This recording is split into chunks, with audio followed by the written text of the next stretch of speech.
Right breaking చూస్తున్నాం. Iran and America ceasefire ఒప్పందంతో మరొకసారి బంగారం వెండి ధరలు పెరిగే అవకాశం మనకి ఇక్కడ కనిపిస్తోంది. ఇప్పటికే బంగారం పైన తులం 4,000 పెరిగినట్టు కూడా తెలుస్తోంది. ఇక వెండి అయితే చెప్పనక్కర్లేదు, 10,000 వరకు చేరింది. మరైతే ఈ ఒప్పందానికి సంబంధించి మనం చూస్తూ ఉన్నాం ఎప్పటికప్పుడు. ఇటు సీజ్ ఫైర్ తో జోష్ లో బంగారం మార్కెట్ అయితే కలకల్లాడుతుందని చెప్పాలి. అయితే కొన్ని రోజుల పాటు అస్థిరంగా గోల్డ్ మార్కెట్, ఇటు ఇరాన్ అమెరికా సీజ్ ఫైర్ ఒప్పందంతో ఒక్కసారిగా బంగారం వెండి ధరలు పెరిగినట్టు తెలుస్తుంది. మరైతే ఇటు తులం పైన 4,000 రూపాయలు బంగారం పెరిగింది. దీంతో హైదరాబాద్ మార్కెట్లో తులం బంగారం 1,54,000కు చేరింది. అయితే మరోవైపు ఏకంగా 10,000 వెండి పెరిగినట్టు కూడా మనం చూస్తున్నాం. ఇటు వచ్చేసరికి కిలో వెండి 2,65,000కు చేరింది. అయితే ఊహించని విధంగా పెరిగిన బంగారం వెండి ధరలు మనం చూస్తున్నాం. మరైతే ముఖ్యంగా ఈ యొక్క డిమాండ్ అంటే ఇటు Iran and America ceasefire ఒప్పందంతో మరొకసారి బంగారం అండ్ వెండి ఇప్పటికైనా తగ్గుతుంది అని చెప్పి ఇటు బంగారం ప్రియులు అందరూ కూడా వెయిట్ చేస్తూ ఉన్న తరుణంలోని మరొకసారి ఈ అనూహ్యంగా పెరగడం అనేది మనం చూస్తున్నాం. మార్కెట్లోని ఏ విధంగా ఒక్కసారిగా పెరిగిందో. మరైతే ఇటు బంగారం ముఖ్యంగా తులం పైన 4,000 రూపాయలు ఒక్కసారిగా పెరగడం అన్నది నిజంగా ఆందోళనకరం. ఇటు బంగారం మార్కెట్లలోని ఇది వాళ్ళకి సంతోషకరమైన విషయం అని చెప్పొచ్చు, కానీ ఇటు సాధారణమైన ప్రజలకు ఇది భారీ ఒత్తిడి తీసుకొచ్చే విధంగానే మనం చూస్తూ ఉన్నాం. మరైతే వెండి కూడా ఒక్కసారిగా 10,000 రూపాయలు పెరగడం అన్నది ఇక్కడ మనం ఒకసారి గమనించుకోవాలి. మరైతే ఈ విధంగా పెరగడం అండ్ ఒక ఒప్పందానికి ఆల్రెడీ మనం చూస్తున్నాం. ఇరాన్ అండ్ అమెరికాకి సంబంధించి సీజ్ ఫైర్ ఒప్పందం అన్నది మనం చూస్తూ ఉన్నాం కదా. మరైతే ఇదే కొనసాగినట్లయితే అంటే ఎన్ని రోజుల పాటు ఈ విధంగా బంగారం అలాగే వెండి ధరలు పెరిగే అవకాశం ఉంటుంది? ఇది స్థిరంగా ఉంటుందా, లేకపోతే ఇంకా ఒప్పందం అయిపోయిన తర్వాత ఇది అంటే మళ్ళీ తగ్గి తర్వాత కంటిన్యూ అయ్యే అవకాశాలు ఉన్నాయా అని దాని గురించి పూర్తిగా తెలుసుకుందాం. ఈరోజు మాతో పాటు లైవ్లో జాయిన్ అవుతూ ఉన్నారు బిజినెస్ అనలిస్ట్ సత్యనారాయణ గారు. రైట్, నమస్తే సత్యనారాయణ గారు.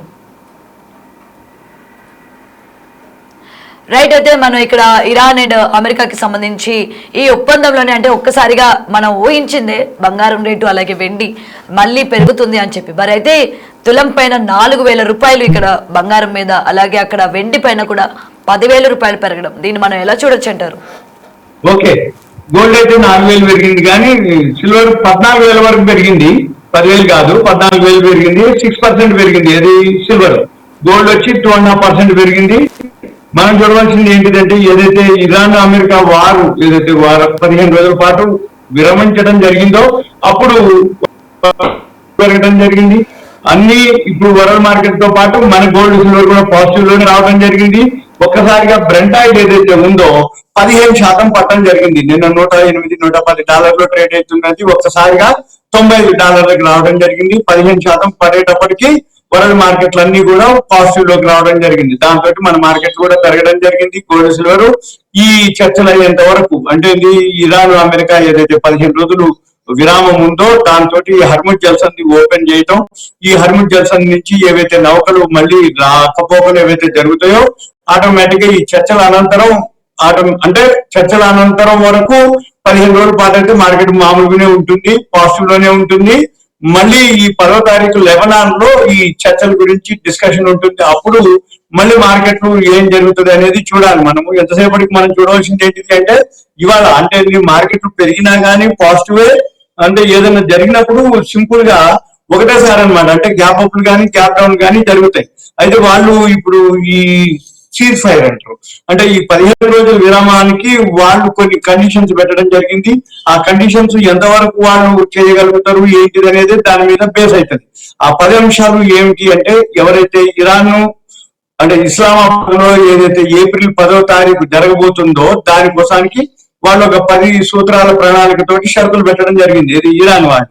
ఈ ఇరాన్ వాళ్ళు ఏవైతే అంటే చర్చలకి ఏమేమి ఉంటాయి అనేది, అయితే ఒకటేంటిది అహింస పట్ల నిబద్ధత, రెండోది ఈ హర్ముజ్ జల్సంది ఏదైతే ఉందో నియంత్రణలోనే ఉండాలనేది, అయితే ఇరాన్ యురేనియం సుసంపన్నత ఏదైతే కార్యక్రమం ఉందో వాళ్ళని అంగీకరించాలి, అన్ని ప్రాథమిక ఆంక్షలు ఏదైతే ఉన్నాయో ఆ కండిషన్స్ అన్ని ఎత్తివేయాలి, మళ్ళీ ద్వితీయ ఆంక్షలు ప్రాథమిక ద్వితీయ ఆంక్షలు ఎత్తేయాలి, తర్వాత ఐక్యరాజ్య సమితి భద్రతా మండలి ఈ తీర్మానాలు ఏవైతే చేసిరో అవి రద్దు చేయాలి, ఈ గవర్నర్ల బోర్డు తీర్మానాలన్నింటినీ కూడా రద్దు చేయాలి, తర్వాత ఇరాన్కి ఇప్పుడు జరిగినటువంటి నష్టపరిహారం ఇవ్వాలి, తర్వాత ఇప్పుడు అమెరికా దళాలు ఇరాన్ ప్రాంతంలోనే వాళ్ళందరూ కూడా మళ్ళీ ఆ దళాలన్నీ వెళ్ళిపోవాలి.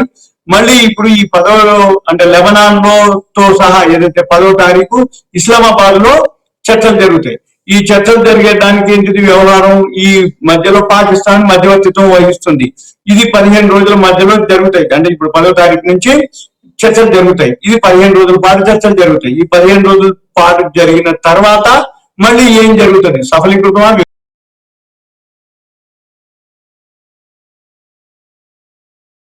మన మార్కెట్ పాజిటివా నెగిటివా, గోల్డ్ పాజిటివా నెగిటివా. బ్రెంట్ ఆయిల్ ఎప్పుడైతే తగ్గిందో $90 రావడం జరిగిందో ఆటోమేటిక్ గా గోల్డ్ సిల్వర్ పెరగడం జరిగింది. ఈ గోల్డ్ సిల్వర్ తో పాటు మన షేర్ మార్కెట్ కూడా పాజిటివ్ లోకి రావడం జరిగింది. మన మార్కెట్ వచ్చేటప్పటికి 2740 పాయింట్లు ఇప్పుడు ప్లస్ లో బిఎస్సి సెన్సెక్స్ జరుగుతుంది. 30 కంపెనీలు ఏవైతే బిఎస్సి సెన్సెక్స్ లో ఉన్నాయో 28 ఇప్పుడు ప్లస్ లో ఉన్నాయి. ఉదయం అయితే 30 కూడా ప్లస్ లోనే ఉన్నాయి. ఇప్పుడు ఎన్ఎస్సి వచ్చేటప్పటికి ఎన్ఎస్సి లో కూడా ఏవైతే ఉన్నాయో 43 ప్లస్ లో ఉన్నాయి, 8 మైనస్ లో ఉన్నాయి. పొద్దునైతే 50కి 1.6 తప్ప మొత్తం కూడా ప్లస్ లోనే ట్రేడ్ అవడం జరిగింది. ఇప్పుడు ఈ నిఫ్టీ ఏదైతే ఉందో 818 పాయింట్లు ప్లస్ లో జరుగుతుంది. ఇప్పుడు మళ్ళీ బిఎస్సి సెన్సెక్స్ వచ్చి 2734 పాయింట్లు, నిఫ్టీ 500 వచ్చి 800 పాయింట్లు, నిఫ్టీ బ్యాంక్ నిఫ్టీ వచ్చి ఇవాళ ఆర్బీఐ క్రెడిట్ పాలసీ అనౌన్స్ చేయడం జరిగింది. అది యథాతథంగా ఉంచడం జరిగింది, అంటే ఫ్లాట్ గానే ఉంచడం జరిగింది, న్యూట్రల్ ఉంచడం జరిగింది. అది 2680 పాయింట్లు, అది కూడా అంటే ఈక్వల్ గా బిఎస్సి సెన్సెక్స్ కి ఈక్వల్ గా అటు ఇటుగా అది కూడా అంతే పెరగడం జరిగింది. ఐటీ సెక్టార్ మాత్రం మామూలుగానే ఉంది. ఎందుకంటే ఎప్పుడైనా కానీ ఈ ఈ విధంగా జరిగినప్పుడు మార్కెట్ బాగా పెరిగినప్పుడు రూపాయి బలోపేతం అవుతుంది. రూపాయి బలోపేతం అయినప్పుడు డాలర్ వీక్ అవుతుంది. రూపాయి బలం అయినప్పుడు ఆటోమేటిక్ గా ఐటీ కంపెనీ కొంచెం నెగిటివ్ ఉంటుంది. అందుకనే ఈ రోజు ఓన్లీ 80 పాయింట్లే పెరిగింది ఏది ఐటీ సెక్టార్. మిగిలిన సెక్టార్లు అన్ని mid cap sector, BSc bank sector. BSc bank అయితే 3070 వరకు పాయింట్లు పెరిగింది. నిఫ్టీ 200 500 పాయింట్స్ పెరిగింది. నిఫ్టీ 100 893 పాయింట్స్ పెరిగింది. నిఫ్టీ స్మాల్ క్యాప్ 325, బిఎస్సి 500 1245 పాయింట్లు పెరిగింది. బిఎస్సి 100 882 పాయింట్లు. అంటే ఒక్కసారిగా ఇంత పెరిగేటప్పటికి మన యొక్క మార్కెట్ క్యాపిటలైజేషన్ 15 లక్షల కోట్ల రూపాయలు మన యొక్క మార్కెట్ క్యాపిటలైజేషన్ పెరగడం జరిగింది. ఇది మెయిన్ రీజన్ అన్నమాట. అయిన తర్వాత ఇది ఎంతవరకు ఏంటిది అనేది ఒకటి. ఇవాళ బుధవారం ఈ నిఫ్టీ ఏదైతే ఉందో వీక్లీ ఓపెనింగ్ డే అన్నమాట, అదొక రీజన్.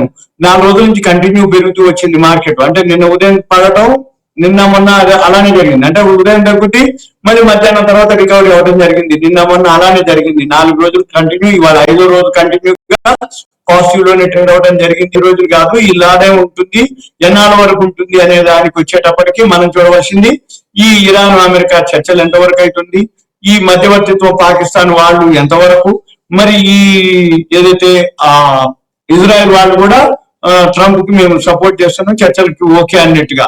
అయితే ఇవన్నీ చర్చలు కనుక సఫలీకృతం అయితేనో మళ్ళీ మార్కెట్ లో ఉంటాయి. ఎప్పుడైనా కానీ ఈ హర్ముజ్ జల్సంది ఓపెన్ అవ్వాలి, ఈ నౌకలు ఏవైతే ఉన్నాయో రాకపోకలు జరగాలి. ఈ బ్రెంట్ ఆయిల్ ఏదైతే ఉందో మొన్నటి వరకు $72, $73, 71 అక్కడ ఉండేది. ఒక్కసారిగా $119 మొన్న ఆన్ టైం హైకి వెళ్ళటం జరిగింది. మళ్ళీ ఇప్పుడు నిన్న కూడా $110 లో ఉంది. ఈ ఎప్పుడైతే ఈ బ్రెంట్ ఆయిల్ ఎంతవరకు తగ్గితే అప్పుడు మన మార్కెట్లు అన్ని పాజిటివ్ లో ఉంటాయి. బ్రెంట్ ఆయిల్ పెరిగినంత వరకు మన మార్కెట్లు ఉండవు. అయితే వాళ్ళ పాజిటివ్ కాబట్టి మన మార్కెట్లు అన్ని కూడా, అంటే బ్రెంట్ ఆయిల్ తగ్గడం మనకి మార్కెట్లకు పాజిటివ్. ఎప్పుడైతే బ్రెంట్ ఆయిల్ తగ్గడం జరుగుతుందో ఇన్ఫ్లేషన్ తగ్గుతుంది, వడ్డీ రేట్లు ఏదైతే అంటే మార్కెట్ లో ఇప్పుడు ఇవాళ వడ్డీ రేట్లు యథాతథం ఉన్నది, ఆటోమేటిక్ గా ఎకానమీ స్ట్రాంగ్ అవుతుంది అనమాట. మనం గమనించవలసింది ఇవి చూడాలన్నట్టు. దాన్ని బట్టే మన మార్కెట్ లో పాజిటివా నెగిటివా న్యూట్రలా అనేది ఉంటుంది అనమాట. మనం ఇక ఇప్పుడైతే పాజిటివ్ లోనే, ఈ రోజు కూడా పాజిటివ్ లోనే క్లోజ్ అయ్యే అవకాశాలే కనపడుతున్నాయి. ఇక మనం అంటే గోల్డ్ సిల్వర్ పాజిటివే, మామూలు మార్కెట్ కూడా పాజిటివ్ లోనే ట్రేడ్ అవుతుంది. సార్ మరైతే ఇప్పుడు ముఖ్యంగా ఈ విధంగా పెరగడం అన్నది ఇటు ఇన్వెస్టర్స్ కి ఇది ప్లస్ అంటారా మైనస్ అంటారా? ఎందుకంటే మళ్ళీ ఒప్పందాలు అయిపోయిన తర్వాత మళ్ళీ బంగారం స్థిర స్థాయికి అంటే మామూలుగా ప్రైస్ కి వచ్చే అవకాశాలు ఏమైనా ఉన్నాయంటారా? మళ్ళీ ఇదే బ్రెంట్ ఆయిల్ పెరిగితే మళ్ళీ గోల్డ్ సిల్వర్ తగ్గే అవకాశాలు ఉంటాయి. కాబట్టి ఇప్పుడు కొనుక్కునే వాళ్ళు అంతకుముందు నుంచి రోజు చెప్తూనే ఉన్నాం. అంటే ఇది ఒక ఆపర్చునిటీగా తగినప్పుడే కొనుక్కోవాలి తప్ప పెరిగినప్పుడు కొనుక్కోమని మేము ఎప్పుడు చెప్పము. తగినప్పుడు కొనుక్కుంటే పెరిగినప్పుడు నీకు లాభం వస్తుంది అంతే తప్ప పెరిగినప్పుడు కొనుక్కొని ఇంకా పెరుగుతా ఇది నష్టం అట్లా అని అనుకోకూడదు. అంతకుముందు హైలో కొనుక్కున్న వాళ్ళు చాలా మంది ఉన్నారు. వాళ్ళకి కొంచెం ఊరట అనమాట. అంటే ఒక రోజుగా పెరిగింది కాబట్టి ఇంకొంచెం పెరుగుతుందేమో అనుకుంటారు, కానీ అట్లా ఏమి ఉండదు. ఇది పెరుగుతూ తగ్గుతూ ఉంటుంది. మళ్ళీ బ్రెంట్ ఆయిల్ కనుక పెరగడం మొదలు పెడితే గోల్డ్ సిల్వర్ మాత్రం మళ్ళీ తగ్గే అవకాశాలే కనపడుతున్నాయి. బ్రెంట్ ఆయిల్ ఎంత తగ్గితే అంత గోల్డ్ సిల్వర్ కి పాజిటివ్ అనమాట, అంటే పెరిగే అవకాశాలే ఉంటాయి. ఈ బ్రెంట్ ఆయిల్ తగ్గినంత వరకు మళ్ళీ గోల్డ్ సిల్వర్ ఇవాళ తగ్గింది కాబట్టి గోల్డ్ సిల్వర్ పెరిగింది. మళ్ళీ బ్రెంట్ ఆయిల్ కనుక పెరిగితే గోల్డ్ సిల్వర్ తగ్గుద్ది. అప్పుడు ఎవరైతే ఈ ఆపర్చునిటీ కోసం చూస్తారో వాళ్ళు కొనుక్కోవడానికి అవకాశం ఉంటుంది. అంతే తప్ప కొనుక్కోవాలన్నా కొనుక్కోకూడదా, కొనుక్కుంటే మంచిదా, ఇప్పుడు కొనుక్కోవాలన్నా అంటే పెరిగినాక కొనమని నేను ఎప్పుడు చెప్పము. తగ్గినప్పుడు కొనుక్కోండి, పెరిగినప్పుడు అమ్ముకోండి. లేదు పెరిగినప్పుడు అంటే అబ్జర్వ్ చేయడానికి, అంతే తప్ప ఈ తగ్గినప్పుడు కొనుక్కోకుండా పెరిగినప్పుడు కొనుక్కొని తగ్గిన తర్వాత మళ్ళీ తగ్గిపోయింది అనే బదులు తక్కువలో కనుక కొనుక్కుంటే పెరగకపోయినా నీకు నష్టం ఉండదు. పెరిగిందా ఓకే పెరిగింది, మన దగ్గర ఉన్నాయి. పెరగలేదా మనం తక్కువలోనే కొనుక్కున్నాం కదా, అవి చూడాలి. కానీ ఎంతసేపటికి తగ్గుద్దా అంటే లాస్ అనేది ఏముండదు. ఈ గోల్డ్ సిల్వర్ జీరోలు అయ్యే క్వశ్చన్లు ఉండవు. ఎప్పుడు కూడా ఒక కొన్నాళ్ళ పాటు తగ్గుతుంటది, కొన్నాళ్ళ పాటు పెరుగుతూ ఉంటది. మనం గమనించవలసింది ఏంటిది, వరల్డ్ మార్కెట్లు ఎలా ఫాలో అవుతున్నాయి, ఏం జరుగుతుంది, కరెంట్ అఫైర్స్ అంటాం వీటిని. ఈ కరెంట్ అఫైర్స్ అంటే ఏంటిది, ఇప్పుడు షేర్ మార్కెట్ లో కానీ గోల్డ్ సిల్వర్ మార్కెట్ లో కానీ ఈ కమోడిటీస్ మార్కెట్ లో కానీ మనం చూడవలసింది ఎంతసేపటికి ఏమిటి, ఏదైతే అంటే ఏ రోజుకి ఆ రోజు. ఉదాహరణకి ట్రంప్ సుంకాలు టారిఫ్లతోటి సంవత్సరం మీద ఫిబ్రవరి 2 వరకు మనకి మంది లాస్ట్ అనమాట. ఏది సుంకాలు టారిఫ్లు అయినాయి ఏమంటే అప్పుడు ఏం జరిగింది, సుంకాలు టారిఫ్లు క్లియర్ అయినవి లేదో అమెరికా సుప్రీంకోర్టు ట్రంప్ కి వ్యతిరేకంగా తీర్పు రావడం జరిగింది, నువ్వు చట్టబద్ధత లేదు అని. అనగానే ఆటోమేటిక్ గా మళ్ళీ చట్టబద్ధతతోటే నేను జీవోలు పాస్ చేస్తా సుంకాలు టారిఫ్లు అని అనడం జరిగింది. అని ఫిబ్రవరి వరకు ఆగిందో లేదో ఫిబ్రవరి 28కి ఇరాన్ మీద అటాక్ అయింది. 28 ఫిబ్రవరి 28 మార్చి 31 అదొక ఒక రోజు, 31 రోజు, 32 ఇప్పుడు 8 రోజులు. అంటే 32 8 40 రోజులు. అంటే కరెక్ట్ గా 40 రోజులకి ఇప్పుడు యుద్ధ వాతావరణం ఒక మళ్ళీ 15 రోజులకి పొడిగించడం అయింది. అంటే ఇది విరమణ అంతే తప్ప ఈ చర్చలు అవ్వాలి, చర్చలు అయిపోయినాక సఫలీకృతమా విఫలీకృతమా న్యూట్రలా పోస్ట్పోనా మళ్ళీ దాన్ని బట్టి ఈ గోల్డ్ సిల్వర్ పెరగడం జరుగుతూ ఉంటది. ఎవరైతే ఇప్పటికైనా ఏం లేదు గోల్డ్ సిల్వర్ పొందలుచుకున్న వాళ్ళు మళ్ళీ ఎప్పుడో ఈ యుద్ధ వాతావరణం మామూలుగా అంటే యుద్ధం అవుతుందనో లేకపోతే సఫలీకృతం విఫలీకృతం ఆ న్యూస్ వస్తుంది, అప్పుడు ఆటోమేటిక్ మళ్ళీ గోల్డ్ సిల్వర్ పడ్డప్పుడు కొనుక్కోవాలి. అంతే తప్ప ఇప్పుడు కొనుక్కునే వాళ్ళకి రేట్ ఎక్కువ ఉందని మనం అనుకోకూడదు, ఆపర్చునిటీ కోసం చూసుకోవాలి. Right sir. అయితే ఇంకొకటి కరెక్ట్ గా పెరిగే టైంకే మనకి లోకల్ మార్కెట్స్ ఉంటాయి కదా ఎక్కడికక్కడ బంగారం వెండి షాపులు. సో మనకి ఏంటంటే వెన్ కంపేర్ టు పెద్ద జ్యువెలరీ షాపుల్లో కన్నా మనకి ఇక్కడ ఇంకొక తక్కువకి ఇక్కడ మీకు ఇస్తూ ఉంటాము, లేకపోతే తయారు చేసుకున్న వాళ్ళు కూడా ఇక్కడ మనకి తక్కువకి వస్తుంది అని చెప్పి ఇలాంటి పెరిగిన సిచ్యువేషన్స్ లోని ఈ మార్కెట్స్ కి ఎక్కువ మగ్గు చూపిస్తూ ఉంటారు. రైట్, మనకి గోల్డ్వి ఇవి మనకి అంటే కరెక్టే అంటారా ఇలాంటి చోట చేపించుకోవడం?